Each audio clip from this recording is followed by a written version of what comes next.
Assalamualaikum warahmatullahi wabarakatuh. Saya Denny Rahmat Santoso, NIM 2010411074. Di sini kami ingin mempresentasikan hasil kerja kelompok kami tugas dari akuntansi bisnis, materi tentang jurnal. Untuk materi yang pertama, pengertian jurnal. Jurnal atau sering disebut juga dengan buku jurnal merupakan buku catatan kronologis terhadap transaksi atau peristiwa keuangan di suatu perusahaan. Pencatatan kronologis berarti bahwa setiap transaksi dicatat sesuai dengan urutan tanggal transaksinya. Mencatat transaksi ke dalam buku jurnal disebut dengan menjurnal. Proses untuk membuat jurnal disebut dengan penjurnalan, sedangkan nama akun dan jumlah rupiah untuk suatu jurnal dinamakan ayat jurnal. Yang kedua, aspek manfaat jurnal.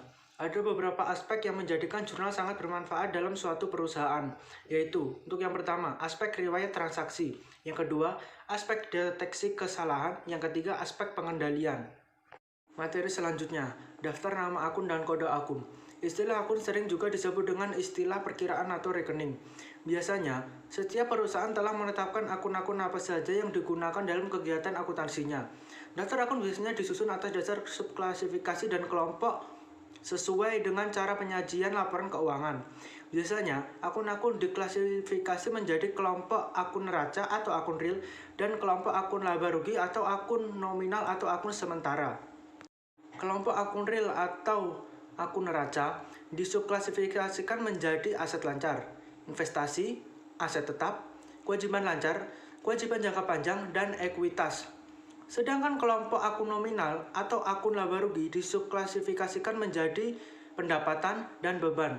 Selain itu, setiap subklasifikasi dalam akun real maupun akun nominal juga mempunyai daftar nama akun masing-masing, sehingga nama-nama akun untuk menjadi banyak dan bervariasi. Sekian presentasi dari saya akhiri. Wassalamualaikum warahmatullahi wabarakatuh.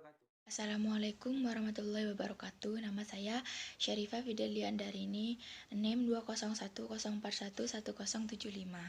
Di sini saya akan menjelaskan tentang aturan debit dan kredit. Salah satu fungsi jurnal adalah fungsi analisis, yaitu analisis debit dan kredit. Permasalahan mendasarnya adalah bagaimana menempatkan akun di sisi debit dan kredit. Penempatan akun ini sesuai dengan transaksi yang ada, yakni apakah transaksi tersebut berpengaruh terhadap penambahan atau pengurangan suatu akun. Penambahan atau pengurangan suatu akun akan menentukan posisi di akun tersebut. Apakah di sisi debit atau kredit? Penempatan akun di debit dan di kredit membutuhkan analisis mendalam sehingga tidak terjadi kekeliruan dalam penempatannya. Oleh karena itu, perlu dibuat aturan sebagai pedoman untuk menempatkan setiap terjadinya perubahan, penambahan atau pengurangan pada suatu akun. Aturan debit dan kredit tersebut dapat dianalisis sebagai berikut. Selanjutnya, saya akan menjelaskan tentang bentuk buku jurnal. Yang pertama, bentuk buku jurnal sederhana. Dikatakan buku jurnal sederhana karena bentuknya tidak rumit dan tanpa penjelasan yang terperinci. Teknik menjurnal dalam buku jurnal sederhana diawali dengan menulis tanggal terjadinya transaksi, kemudian menulis akun di debit beserta nilai rupiahnya, kemudian menulis akun di kredit beserta nilai rupiahnya.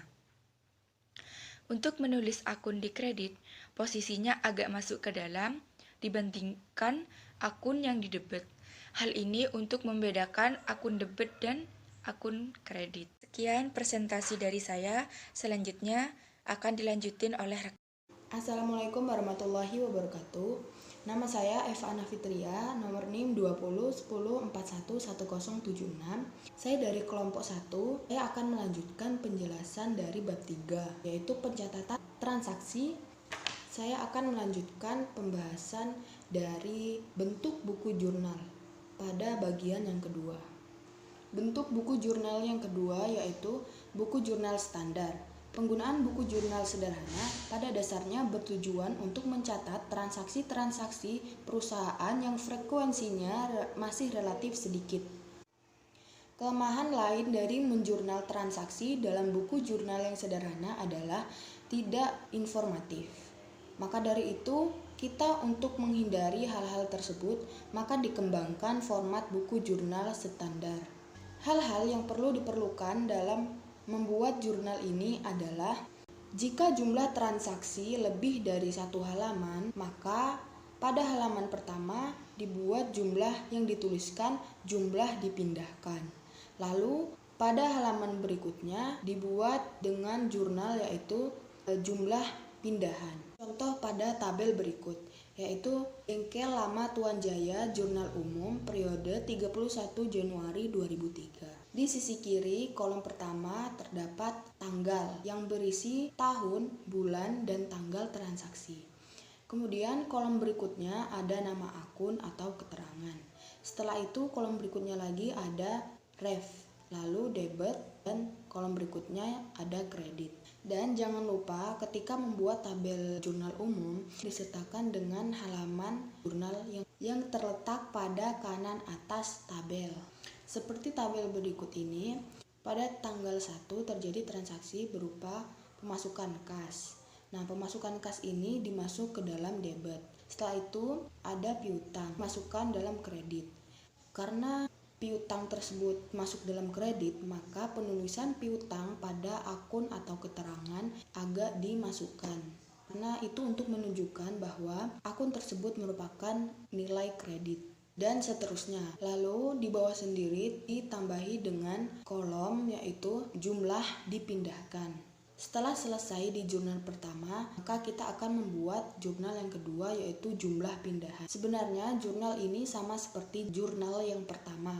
Namun yang membedakan adalah jumlah pindahannya diletakkan di atas atau di bawah nama keterangan. Jurnal yang ketiga yaitu jurnal khusus. Ketika aktivitas suatu perusahaan semakin tinggi, maka transaksi-transaksi yang dilakukan juga semakin banyak dan bervariasi. Oleh karena itu, format buku jurnal yang dikembangkan menjadi lebih spesifik sesuai dengan bentuk transaksinya, yaitu transaksi pembelian, transaksi penjualan, transaksi penerimaan kas, transaksi pengeluaran kas, dan transaksi-transaksi lainnya. Berdasarkan jenis-jenis transaksi tersebut, jurnal khusus dibagi menjadi 5 jurnal.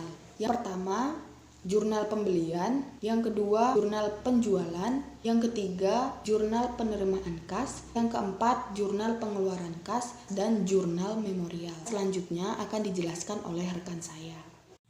Assalamualaikum warahmatullahi wabarakatuh. Perkenalkan, nama saya Devia Nafisah Putri, nomor NIM 20 10 41 10 78. Buku besar atau ledger adalah suatu catatan yang berisi sekumpulan akun-akun yang merupakan suatu kesatuan tersendiri dan saling berhubungan. Dalam buku besar, akun-akun tersebut sudah diklasifikasikan atau dikelompokkan sehingga lebih jelas diketahui perubahan setiap akun secara kronologis. Dan yang kedua ada bentuk buku besar. Bentuk buku besar itu ada 4. Dan saya akan menjelaskan buku besar yang berbentuk P dan buku besar 2 kolom. Yang pertama ada buku besar bentuk P. Buku besar bentuk P ini merupakan buku besar yang paling sederhana, yaitu buku besar yang berbentuk huruf P. Serta buku besar berbentuk P ini mempunyai sisi ruas kiri dan ruas kanan. Ruas kiri berisi jumlah rupiah debit dan ruas kanan berisi jumlah rupiah kredit. Contohnya sebagai berikut.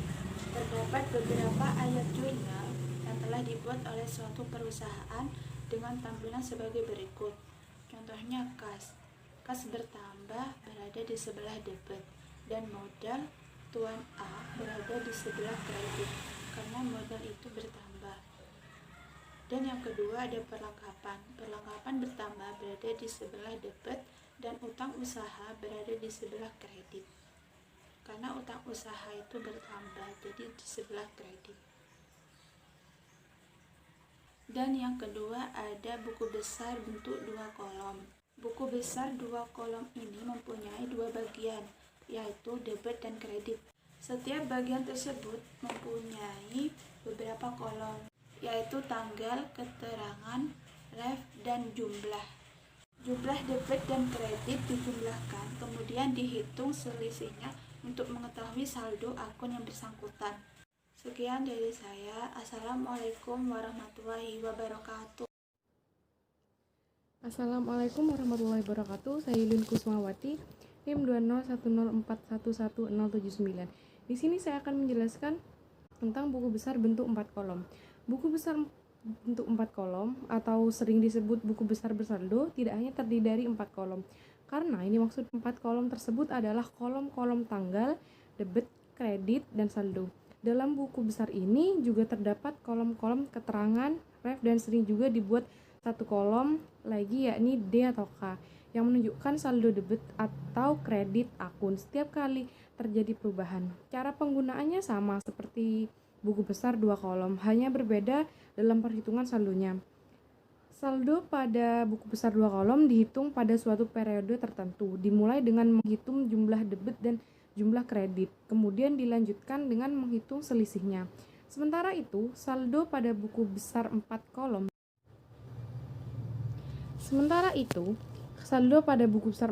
dihitung setiap kali mutasi atau perubahan. Kelebihan dari 4 kolom adalah tersedianya saldo akun setiap kali dibutuhkan, setidaknya setiap tanggal transaksi, karena bentuk akunnya mengharuskan perhitungan saldo setiap saat. Teknik yang bisa digunakan untuk menentukan saldo setiap kali perubahan, apakah saldo debit atau saldo kredit, adalah sebagai berikut. Yang pertama, jika saldo sebelumnya debit, kemudian jumlah perubahannya debit, maka dijumlahkan dan saldonya debit. Yang kedua, jika saldo sebelumnya debit, kemudian jumlah perubahannya kredit, maka dikurangkan dan saldonya debit. Jika debit lebih besar atau kredit, jika kredit lebih besar. Yang ketiga, jika sebelumnya saldo kredit, kemudian jumlah perubahannya kredit, maka dijumlahkan dan saldonya kredit. Yang keempat, jika saldo sebelumnya kredit, kemudian jumlah perubahannya debit, maka dikurangkan dan saldonya kredit. Jika kredit lebih besar atau debit. Assalamualaikum warahmatullahi wabarakatuh. Perkenalkan, nama saya Skananda, saya dari kelompok 1. Ini menjelaskan tentang buku besar 6 kolom.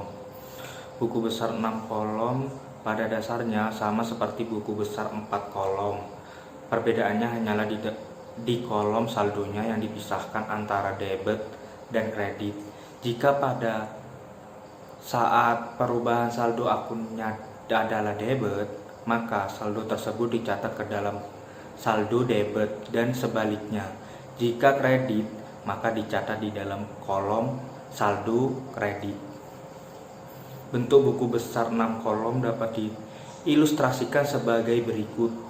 Di samping saya ini adalah contoh dari bentuk kolom buku besar 6 kolom. Selanjutnya akan dibahas oleh rekan saya. Assalamualaikum warahmatullahi wabarakatuh. Nama saya Nabila Salsabila, NIM 20104111080. Di sini saya akan menyampaikan materi tentang neraca saldo.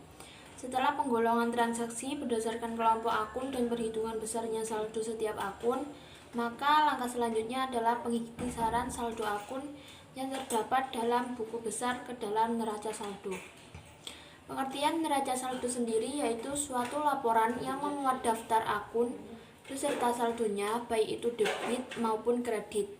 Dengan adanya neraca saldo, kita akan lebih mudah mengetahui susunan aset, kewajiban, ekuitas, pendapatan, dan beban beserta saldonya.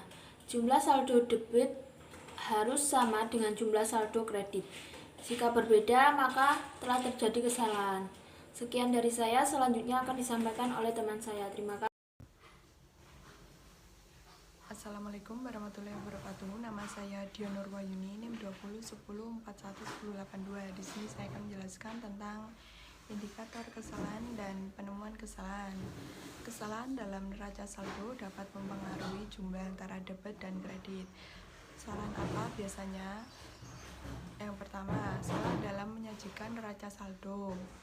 Salah menjumlah antara mana yang debit dan mana yang kredit. 2. Salah mencatat angka saldo ke neraca saldo. Salah dalam memasukkan saldo akun ke kolom. Salah karena ada akun yang belum dimasukkan. Kedua, kesalahan saldo akun. Biasanya salah menghitung saldo akun. Kedua, salah mendapatkan saldo ke akun. Terakhir, kesalahan dalam posting. salah memasukkan jumlah ke akun, salah mendebet atau mengkredit saat posting, salah karena mengabaikan postingan debit dan kredit. Assalamualaikum warahmatullahi wabarakatuh. Perkenalkan, nama saya Wardah Marati Solika, NIM 274. Di sini saya akan melanjutkan tentang kesalahan yang dapat mengaruhi debit dan kredit yang tidak sama di neraca saldo. Tadi sudah dijelaskan tentang kesalahan-kesalahannya. Nah, untuk mendeteksi kesalahan tersebut, ada beberapa tindakan yang perlu dilakukan, yaitu melakukan pengecekan selisih perbedaan jumlah melalui pengecekan mundur. Pengecekan mundur itu dilakukan terhadap neraca saldo, yaitu dari buku besar ke neraca saldo, posting, dan jurnal. Indikator yang terjadinya kesalahan itu dapat dipengaruhi dari yang pertama, apabila ada selisih seperti 10.000, 100, atau 1 juta, itu mungkin disebabkan dari kesalahan operasi penambahannya. Untuk indikator yang kedua yaitu apabila selisih debit dan kredit dapat dibagi dua, maka umumnya itu kesalahan dalam melakukan posting terbalik, seperti debit ditulis di kredit dan kredit ditulis di debit, seperti itu. Untuk kesalahan yang ketiga yaitu jika kesalahan itu sebagai transposisi dan slide. Transposisi itu terjadi bila urutan digit itu berubah secara tidak sengaja. Contohnya seperti 125.000 ditulis 152.000, seperti itu. Untuk yang keempat yaitu tidak ditemukannya kesalahan, maka langkah prosedur yang harus ditelusuri dari langkah terakhir. Jadi nanti dapat ditemukan mana yang terjadi kesalahan. Sekian presentasi dari kelompok 1. Bila ada kurang lebihnya kami mohon maaf. Wassalamualaikum warahmatullahi wabarakatuh.